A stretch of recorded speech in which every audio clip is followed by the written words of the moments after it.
Hey guys, how's it going? James here from Audio.etc. Let's do this Q&A I've been talking about that I mentioned yesterday. I told you guys to give me some questions. You did.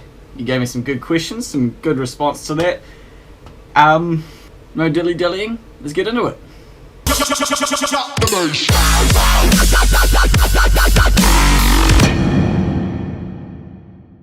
Okay, so I'm just going to do these kind of, I'm just on the comments section for my YouTube page, and it just shows me the most recent ones. And I'm just going to go in order from now back until I've done a good, handful of questions. So it's going to be the most recent ones first. So most recent question that I've got is from Ken Brian Malcolm. Hey James, what do you use to edit your videos on PC? Okay, first of all, guys. Okay, so I don't use a PC unless you call it a personal computer. I say that just because it's not Windows. I use a iMac. What year is it? I think it's a 2015. When did I get it? 2015 model, I think. 2015 or 16 iMac 21.5 inch, 1 terabyte, all that stuff. It's not maxed out. It's not a high spec computer, but the program I use is Final Cut Pro, and because I'm cheap and poor, it's a cracked version, so it doesn't ever update. I didn't pay for it. Final Cut Pro is hundreds of dollars to buy the program, and I'm just too cheap for that. Tintu Rupe, are your 215 Rockfords up for sale? Yeah man, I've answered this question before. I'm pretty sure by you they are up for sale. I'm asking $1,500 for them, but they've been really well looked after because they're mine. I'm a car audio guy. I know how to treat subwoofers without them getting damaged, and the box that they're in is effectively priceless. It's a super strong box. You won't find a sealed box as strong as that anywhere. It's fiberglassed entirely. On the inside it's braced, all double baffled. The most of the wood is 25mm thick. The front baffle's about 40mm thick. It's a super strong box and puts out heaps of SPL. So I'm after $1,500 for that. If you can come into Auto Sound and talk to me about it. Do you have a favorite power tool brand? Not really. I don't own that many power tools myself, to be honest. A lot of the ones that I use at work all belong to work. But what are the brands of drill that we use? Oh god, they're not Makita. They're I think the brand we have the most of there is probably Bosch. B-O-S-C-H-E, I think. Bosch. It's really good. One thing I would say is that the batteries for those drills are frickin' amazing. When I started working there 5 years ago, we had the 4 batteries that we have now. There's always one on the charger and one in the drill, and we have 2 sets, so 4 batteries and 2 drills, and those things are awesome. The batteries last for ages, and then they're great because you can be drilling, and then all of a sudden the battery will just be empty and it will stop. It doesn't kind of wind down and be really slow and annoying. It just goes really well and then stops, and then you put the new battery on and you're back to good again. And you can obviously leave them on the charger for a wee bit as well without them getting overcharged. I probably think the life of them has been extended by the fact that we essentially deep cycle those batteries. We discharge them completely and recharge them up completely very often. That's a really good thing for rechargeable batteries. So if you had it a drill just yourself and used it occasionally, it might not last as long as they have at our work. But a lot of the tools we have there are Bosch, so I'd say probably that. My mouse has stopped working. Oh no, there we go.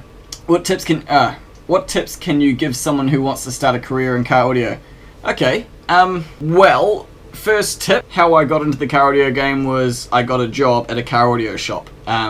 Bit of backstory, some of you may know this about me, most of you probably don't. After I did high school all the way up to year 13, which is Form 7, I think. It's the last year of high school that a lot of people don't do or do. It's an optional sort of year. So I at the end of year 12, I didn't know what I wanted to do with my life.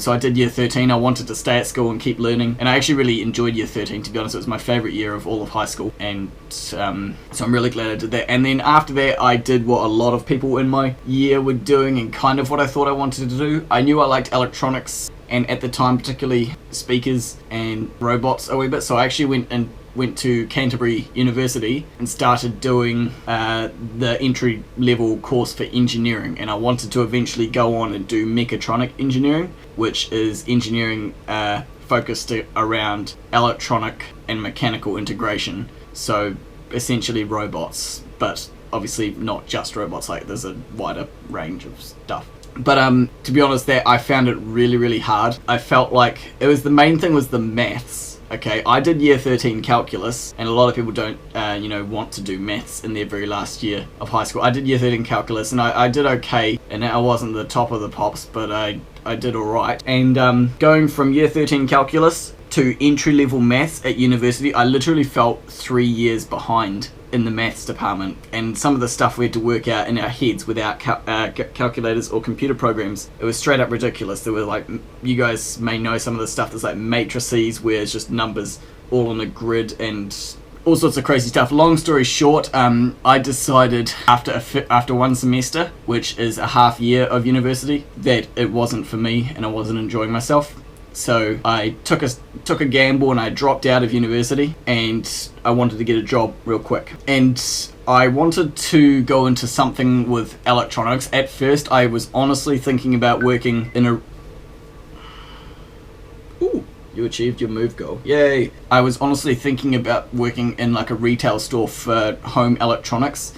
Some of the ones we have here in New Zealand, some of you may know. Dick Smith Electronics was one at the time, but they've since gone into receivership, so I'm freaking glad I didn't work there. Noel Leeming, Bond, who have been merged with Noel Leeming, and Harvey Norman and JV Hi-Fi. I was honestly thinking about going there and selling TVs and stereos and stuff, because at the time I felt like a super tech savvy kind of guy. Like, I would go to these stores with my dad or whoever it was that was wanting to buy a TV or something, and honest to God, I would know more about the product than the people selling it to us just by looking at it without doing any research. I could look at it, figure out everything about it, look at the connections, know all the processor and all that sort of stuff. And the sales clerks there, they literally didn't know shit. So I thought I'd be really good at this job. I might be able to make a real thing out of it. But Dad suggested to me that I get into car audio, or I try it. Why don't you install stereos? I was like, okay. And I honestly, I did some research around, and I applied at a few different car audio places. Auto Sound and Security was the first one that got back to me. I applied at 3. I think 2 out of the 3 got back to me. Auto Sound was the first one to get back to me. And they were going through a trade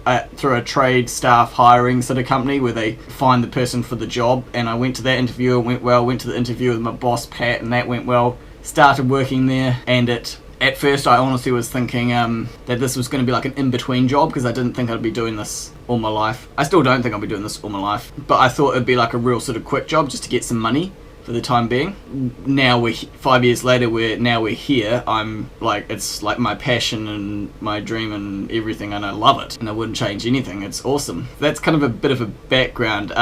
The first tip I said was get a job at a car audio shop if you can. They kind of, I don't know if they took a chance on me or what, but I presented myself, I said my case, I told them about all my electronics knowledge and how I was inventive and creative and all this stuff that you say to employers. I got the job, and I learned everything about car audio at the shop that I work now.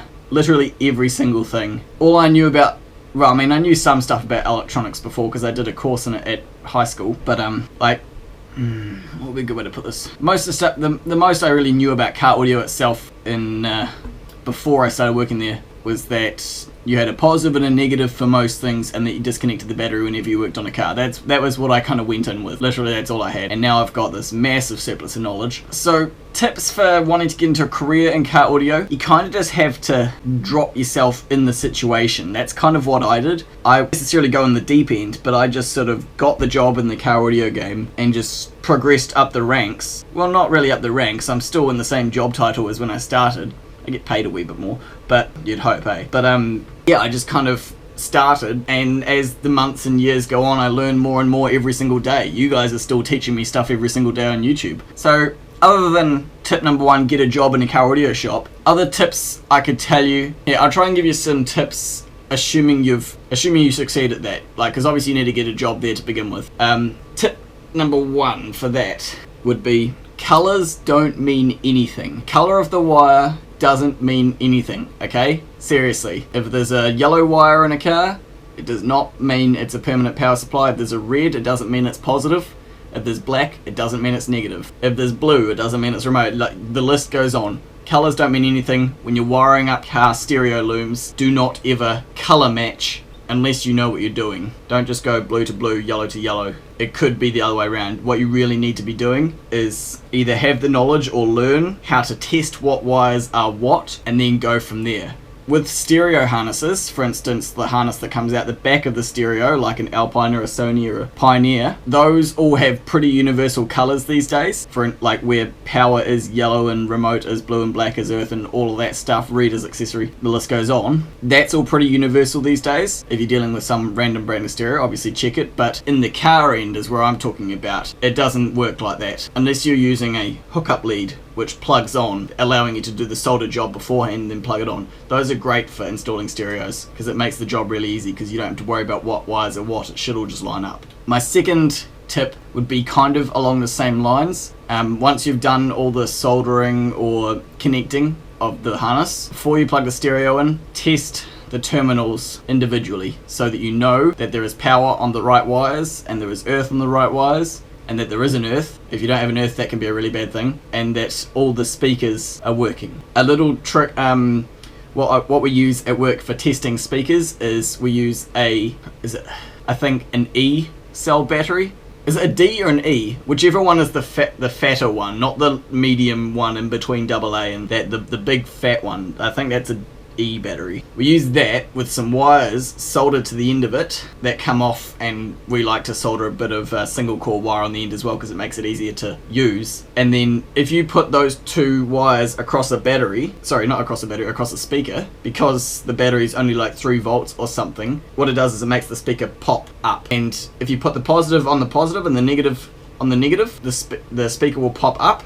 But if you get it the wrong way round, the speaker will pop down into itself. And that's how we test that we've got our speakers around the right way. So if you've got a speaker out of phase, you could do a test and see, like with a torch, or you can just look at the speaker and see if it goes down. That's how you know you get a speaker out of phase.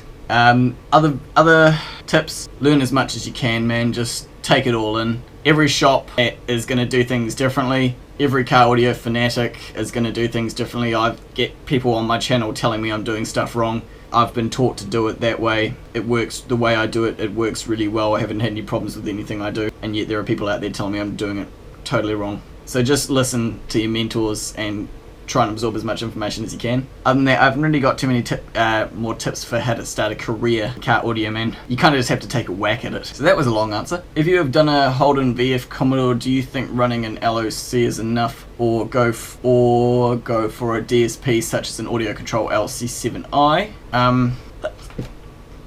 Holden VF. I probably have done one, man. I just don't know what a VF looks like on the dash. I know what a VE is. VF Commodore dash. I always recognize cars by their... Oh, yep. I always recognize a car by its dashboard because that's the part of the car I see the most. Yep. These VF ones. Now, these aren't the VE Series 2. These are like the newer Commodores, aren't they? And you can't change the system on those. So the question is, running an LOC. Okay, I don't know what an LOC is, but I did remember seeing something about one of my subscribers had one in his car, in his X5 recently. Was that you, Clint? I can't remember, sorry. If it's not you, sorry, I can't remember who you were, man. Oh, an LOC, like a low to high converter? Okay. Yeah. I don't use low to high to low converters, ever. We don't sell them, we don't install them. I don't really have a good reason for why. I think it's from, just personal experience that my coworker Grant and my boss Pat has had with them, is that they often pick up noise. They're cheap, no one makes a high quality version, although Rockford Fosgate and Focal do make them, but we've never really looked at them, probably just because you don't need them. And the main reason for that you don't need them is because you don't need to convert high signal to low signal, because if you're going for a decent amplifier, it will be able to take high level input anyway. If your amplifier in this day and age, if it's a current amplifier, if it doesn't take high level input, to be honest, I'd probably steer clear of it, because they should these days. It's a common thing.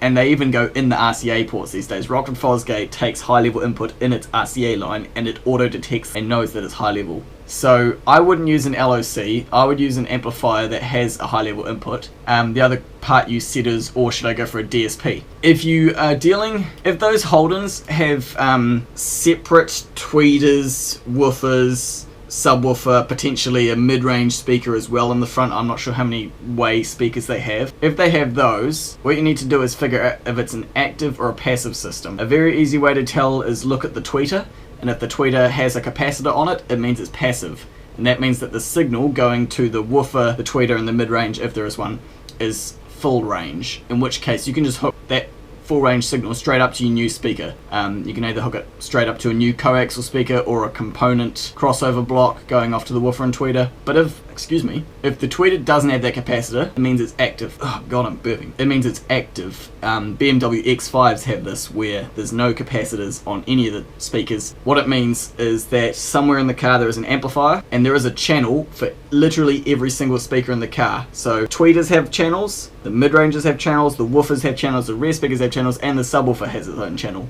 That is what active is. If that's what you have, you definitely need a DSP, because what it can do is take all of those signals, sum the ones that are necessary, and then spit them back out the other side with the right frequencies going to the right channels, essentially. What's up? Say hi to the subscribers. Hi. I don't know if I'm... That's a camera. Hi. I was looking at the TV. The TV? The titty. Oh, the titty. Yeah. Yes, just imagine him naked. He is naked. Well, he's wearing a shirt. Okay. Okay, anyway. Naked from the waist down. Yeah. The best kind. The best kind. Okay. No, I feel weird. Okay. You see why I'm marrying her. Okay, I'll see you in like probably... That's Jess. Some of you guys should know who that is by now. As I was saying, yeah, you definitely in that case would need a DSP, because in order to get any signal going out of your DSP to an amplifier or to a speaker or whatever, then you need to get all of the signal into it first. And if you just take a signal straight from the woofer side, all of that is going to be low pass, so there'll be no treble or mid-range whatsoever. Vice versa, if you take one from the... Seriously, if you take one from the tweeter, it will be high passed and there'll be no mid-bass or bass or anything like that. So I guess, long story short, my answer is if it is active, use a DSP. If it's not active, dude, I don't think you need a LOC or a high to low converter, because your amplifier, if it's decent, will be able to do that itself. Jason, you also had 2 more questions. No, you had 1 more question. A while back, you unboxed a Rocket Fosgate T400 X4AD. Do you think it will be a good match for the Focal PS165FX/PC165F? Yes, that is a perfect match. I'm sure I've done an install with that exact combo. Let me check my channel. Those speakers in that amp are almost perfectly matched. The speakers are rated at 80 odd watts RMS. The amplifier is 100 watts RMS. I'm sure I've done those 2 installed together before. I have to go back a wee bit. By the way, I use those speakers in my car with the 5-channel version of that amp and they work great. No, that's all legacy stuff. No. The last time I did Focal stuff installed into... Oh wait, I installed that Focal stuff into the CX3, which is one of my most popular videos, but I didn't use an amp that time. Shit, this just makes me... All these videos just make me realise how long it's been since I've done an install with that gear. What did we put in that Golf that time? I can't find a... I thought I did a video. I can't find one. Guys, sorry, but no, yeah, definitely. The T400 X4AD and the Focal PS165FX and the coaxial version of it perfectly matched for one another. I thought I'd done that. Maybe I'm just thinking of my car. Like, because I put those speakers in my car, actually those exact speakers, and I don't have the T400 X4AD, I have the T1000 X5AD? I can't remember what it ends in. But it's just, like, that's essentially the exact same amp with a 600 watt mono block also shoved inside it. So, and yeah, my system runs great, man. I can go up to maximum volume with absolutely 0 clipping whatsoever. 0 distortion, and it's loud, and it sounds amazing. So yes, they are well matched. John Newman, what is your intro song? Dude, I can't believe you don't know that song. That's Cinema by Skrillex. Job, so I might be in and out a wee bit, and I'm not sure how much I'll get done because I'm not here.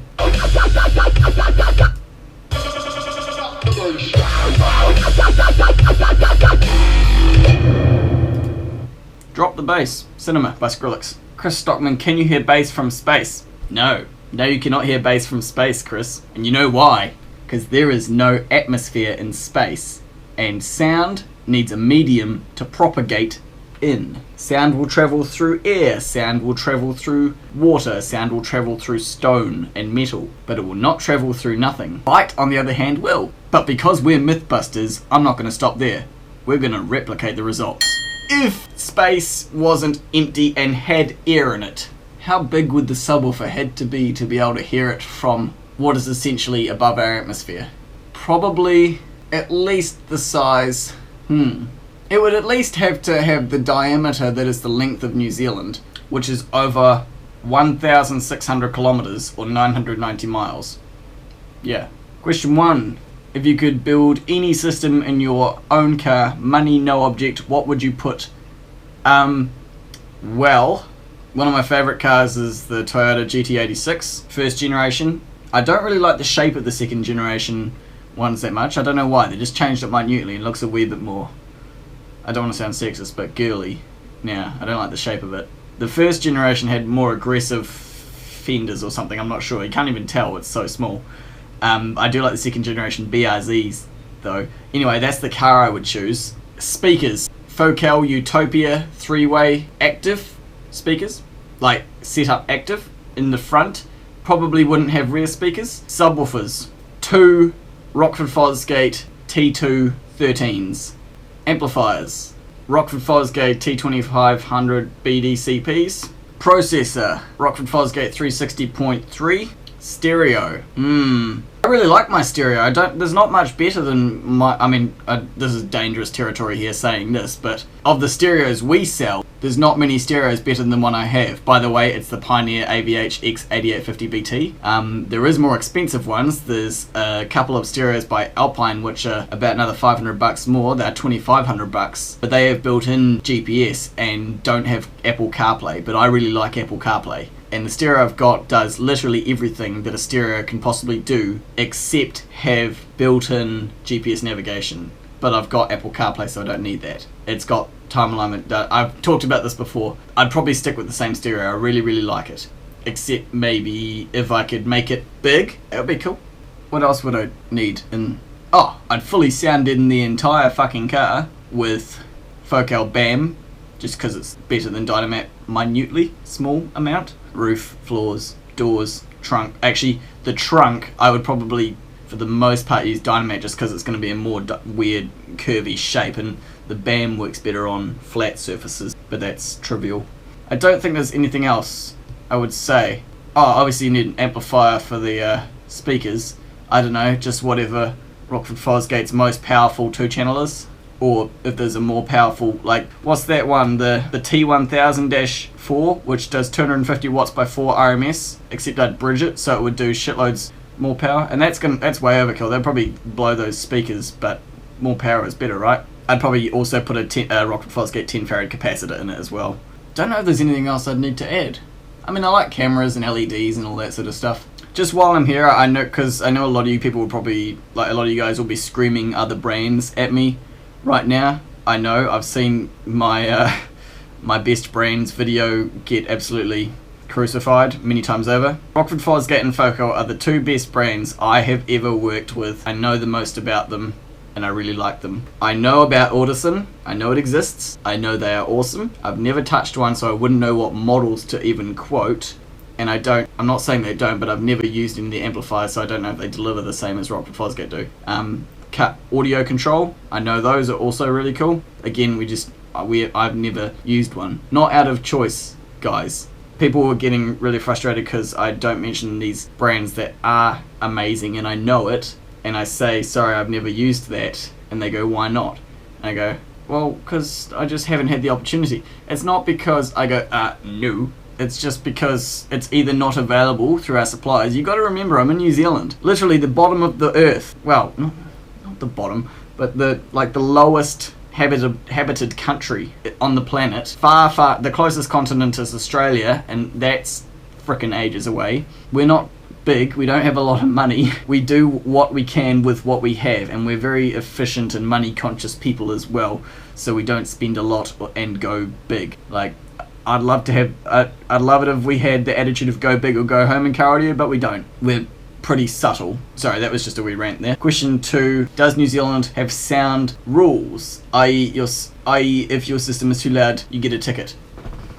Not that I know of. I've never heard of that happening in New Zealand. It's certainly never happened to me. Closest it came to was in Wanaka, New Year's Eve. Not New Year's Eve, but around New Year's Eve time. A couple of years ago, 2 or 3 years ago. I had my Mitsubishi Lignum with my 2 Rockford Fosgate P315s in it. And we were rolling down like the main street, and I was like, oh, this will be cool, and I just turned it up, like I just turned the system way up, and I blasted West Coast Synth the Sea, you know, that long song.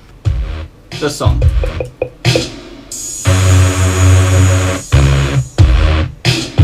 Cruising down the street in my 6'4", jocking the bitches, slapping the hoes. I blasted that song at full volume for all of about 3 minutes before the cops had their sirens on me.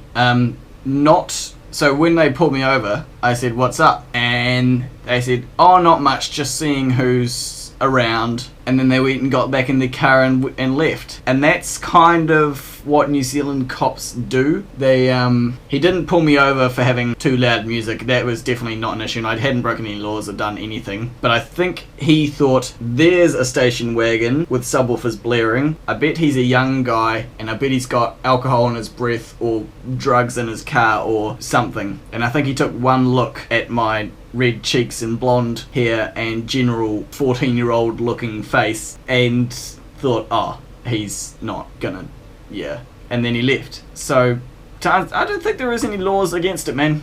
To be honest, I don't think there'd be any systems in New Zealand to actually be able to cause pain or really disturb anyone that much. Those 215s that I put in my car was a fairly big sound system for New Zealand. We don't have anyone putting walls in. I met a guy a couple weeks ago who had a van and he's had 118 in a box, and that thing was freaking loud. But we don't have like the Steve Mead level car audio people here in New Zealand where they have like a SUV with 418s or a sedan with a wall in it and 612s. That scene just isn't here. As much as I'd love to see it, it's just not here. Rune Boritz, you do really deserve more subscribers. Thanks, man. I think I do as well. Share this channel. Tell your friends. Arnold Stone, hey, little tip, 12 volts and 15 amps gives you 180 watts per channel. It's Ohm's Law. Yeah, I know about Ohm's Law, man. 180 watts, that should be pretty decent. Yep, the wire is 15 amp. Okay, this is going to sound really inexperienced of me, but I've never actually chucked a multimeter on the output side of an amplifier to see what voltage it runs or what current it actually runs out. So you guys could probably answer this question for me in the comments. Do amplifiers only run 12 volts out of the output side of on the speaker outputs? Do they just take the 12 volts or whatever voltage comes into it and spit it out with more current in an AC form? No, yeah, because it's AC, it's not DC. It has to convert 12 to 14 volts DC to AC. So I've never actually measured the output of an amplifier, interestingly. It seems wrong, but it's true. So I don't know if it's high voltage or high current. All I know is I put 15 amp wire in that car, and if that's not thick enough to run 100 watts on a 6-inch speaker, shit. And then the next guy said manual amp would only be sending out 24.5 volts and 6 amps at 450 watts of output. So you've got one guy saying it's 12 volts at 15 amps, and the next guy saying it's 24.5 volts at 6 amps, giving between 180 and 150 watts per channel. So now I don't know. Maybe I need to test. Maybe I'll do this. When I install this amplifier, I'm going to stick the multimeter in the side of that amp and see what voltage it actually puts out, and I'm going to see if that increases when you turn up the volume, or if it's the current that increases when you turn up the volume. This seems like a test. There's a lot of talk about this trailer cable. To be honest, most of you guys are actually saying that it's probably pretty decent, apart from one guy who told me I need to put multi-billion-dollar airline jet wire in it. Dude, you see how busy our workshop is, right? Do we look like a dude? I just want to address real quick the intro music being too loud. It shouldn't be. So when I edit these videos in Final Cut Pro, it actually has a little level meter over on the right-hand side of the screen, and when I play that track, it's at 0 dB. Right? It, like, the levels come up to 0 dB. They don't ever go above it, because all music seems to load in at 0 dB, right? And it doesn't ever peak above that. And then so what I try and do is match the volume of my voice or whatever is going on throughout the rest of the video as close to 0 dB as I possibly can. So if that's happening really, and because let me try and give you an example here, and I wonder if it'll work just off YouTube. Because when I've played it, like I've got this computer on speakers, and it sounds the same volume to me. So I'm sorry if some people are having volume issues with the intro being too loud. I think it's just because it's a really busy song, and there's a lot more sounds going on than there is for the rest of the video, where it's just me talking. Let's just play my most recent one. That was really loud, but I had the volume up really high. Let's start that again. Morning guys, how's it going? It's Saturday. That job that I talked about last night. Okay, so that's me talking at about the same volume as what I'm talking now. It actually got I go back to the beginning. Sometime.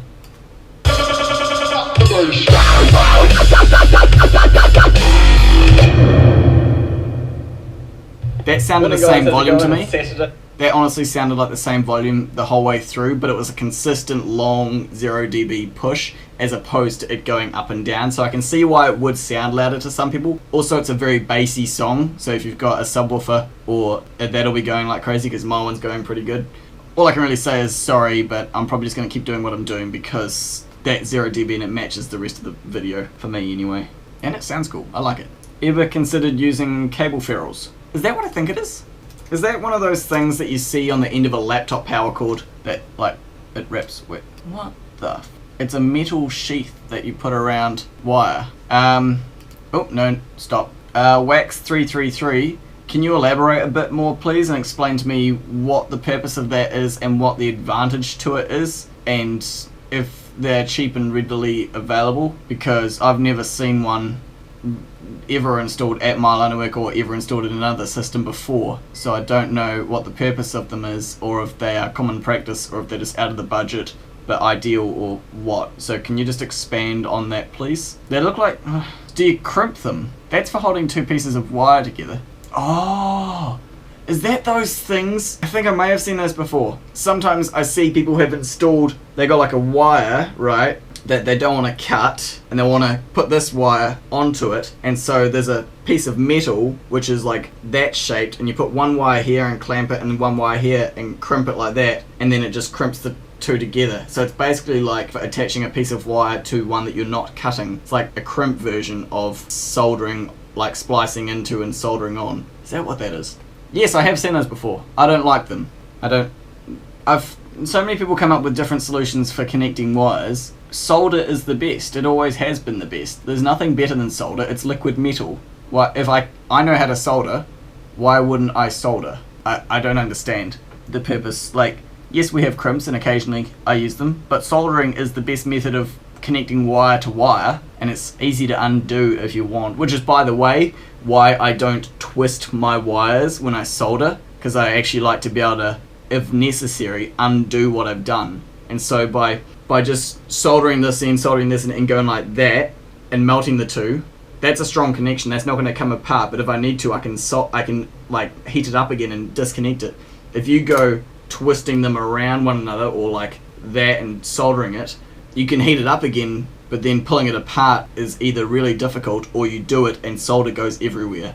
A lot of cool ideas about mounting the amplifiers, guys. By the way, I haven't done it yet, but I have got an idea as to what I think I'm going to do, and most of you seem to be hinting at that. Like, you seem to be asking for what I already think I'm going to do, so I think most of you will be pleased. I like this guy.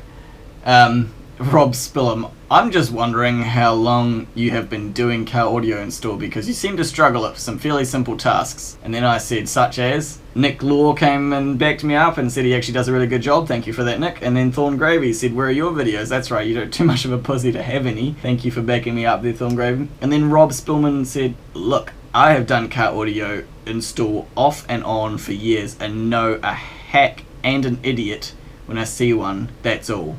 So I'm a hack and an idiot, am I? Rob, you couldn't even come up with an answer for my question, like what am I doing wrong? And that says to me right there that you can't even give me an example of what I'm doing wrong.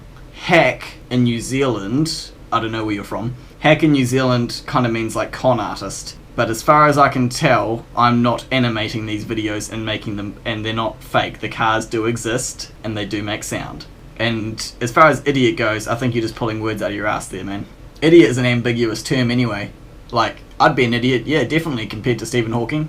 But you'd be an idiot compared to Ralph's mum. Yes, sir. Oh, I think I'm almost out of questions. Guys, that's a lot of comments I've just gone through. I don't want to end on that low point there. So I want to find something else to talk about. Likely spam. I guess I just want to end this video on saying that so many of the comments you guys are leaving are amazing, and I really appreciate them so much, guys. They're awesome. So much praise. So much praise. You guys are just... I'm not taking for granted how rare it is to have a YouTube audience that like 99% respects and appreciates what you do on YouTube, because that's not a common thing. There's a lot of haters out there, there's a lot of trolls, people who just, I guess, have nothing better to do. So I'm very appreciative of all your comments, guys. Thank you so much for all the love and support. Oh, one last question. No, is it 2 questions? FG Sweet, 25 minutes ago you just left a comment that I've been recording this for 55 minutes and you've left a comment 25 minutes ago. So, oh, there's a couple actually. You guys have been leaving comments as I've been recording this. Okay, Greets from Holland. What's up, man? Sorry, I don't know how to say hi in Hollish. Sorry, I don't know what you speak in Holland. I didn't study geography at school. Sorry, I'm sorry. How do you link 2 capacitors to work as one? One got 1 2 farad. One got 1 2 farad Rodec cap and a cheap 1 farad, and want them to work as 3 farad capacitor. Oh, okay. Yep, now there's a trick to this. Capacitance, if you want to add it, is the opposite to resistance. You put them in parallel, right? When you do resistance in parallel, like two 4 ohm speakers, it halves. Well, it actually becomes less. If it was a 1 ohm and an 8 ohm, it'd be a different story. But when it's the same, it's a 2 ohm, it halves it. So if you want to add resistance together, you put them in series. But I know this from learning in level 3, year 13 electronics, that with capacitance, it's the other way around. In capacitance, if you go like this, 2 farads would become 1 farad. But if you go like this, it would become a 4 farad.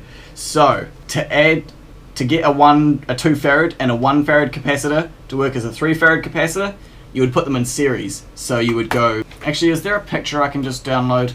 So if C1 was your 1 farad, that would be 1 farad. And if C2 is your 2 farad, the total would be 3.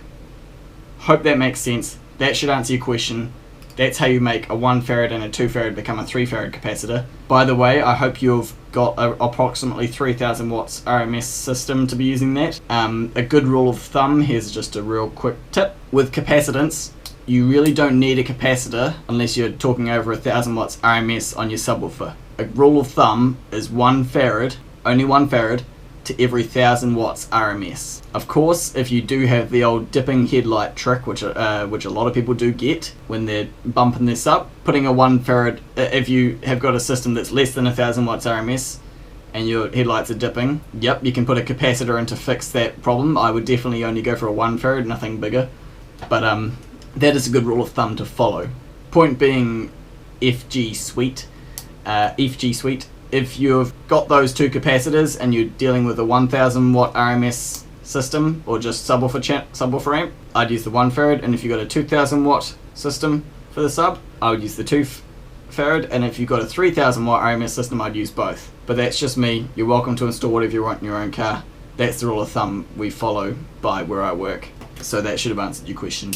That's it, guys. I've been recording for over an hour now, so I'll obviously edit this down shorter. But thank you guys so much for watching. Thank you for all of your questions. I hope you guys enjoyed hearing the answers to these, and I hope a lot of you got the answers you were looking for.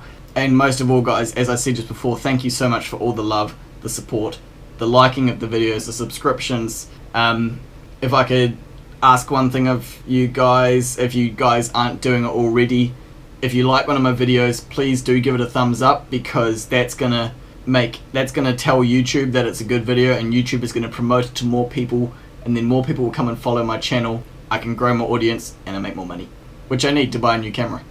so I can show car audio stuff off to you guys. And also, if you know someone else who's into car audio, tell them about it. Share the channel on their Facebook page or just message it to them or something. Tell anyone who you think is into car audio about my channel so my channel can grow. Remember, I also do have a Facebook page, so if you want to jump over to Facebook and type in Audio.etc, it'll be the one with the same logo as the YouTube channel. Like the page. I occasionally post there. I used to post a lot more often, but now I post all of my behind the scenes and coming project stuff to Patreon. So if you want to see that stuff, head over to patreon.com/CarAudioETC. I was just trying to remember if there was a dot in there or not, but there isn't. It's just patreon.com/CarAudioETC. Which, by the way, is pronounced etc. Don't know why I told you that. I just wondered if maybe other people pronounce it different in other countries. We say, I mean, everyone says it differently. I say etc. Yeah. Thank you guys so much for watching. Choose to be happy, and I will catch you tomorrow working on the Corvette again. What am I going to do? Tomorrow I should probably really try and get the right hand side door, or the passenger's door, started, or even better, done. I'll probably do as much sound editing and stuff as I possibly can on that door tomorrow. Maybe get the baffle mounted, maybe get the speakers mounted, who knows. That's what I'm going to do tomorrow, guys. I'll see you there. I've already done my outro. Choose to be happy, and I'll catch you tomorrow. Bye!